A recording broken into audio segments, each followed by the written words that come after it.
Hello there.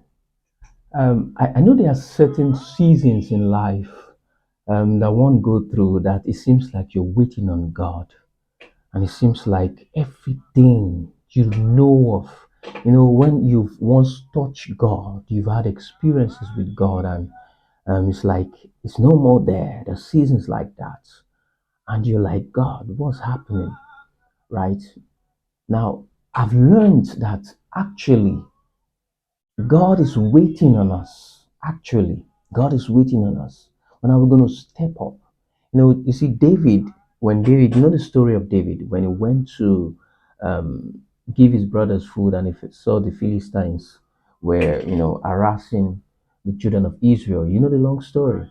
He went to Saul, told Saul, I've killed the bear and all of that while I was tending my father's sheep and all of that. He gave out his small wings, his testimony, and he said, I'm going to take care of this Goliath. And they gave him the weapon and all of that, and he couldn't use them.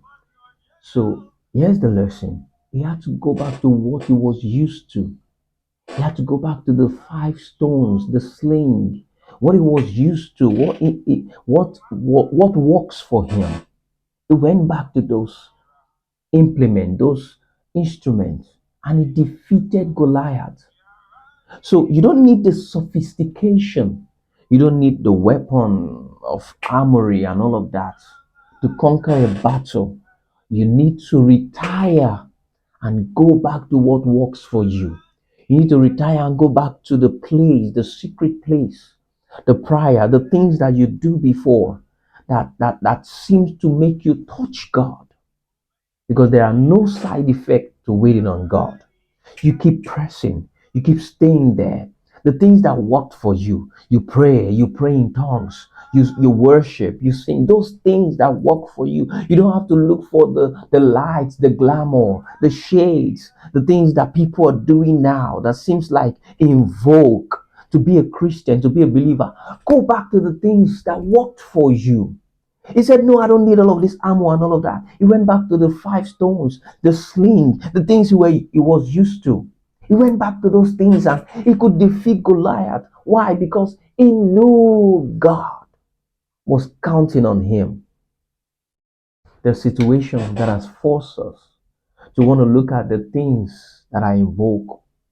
Oh, this is working. All of those stuffs. It looks like those things are the things that are now, to be a believer, you must have this, you must. But go back to the things that have made you touch God, the experiences you've had with God, the prayer, the study, the things that have made you that once were like sacrilege. Because in seasons like this, you need reminder of how you were with God to be able to conquer the next phase of your life as a believer. God bless you.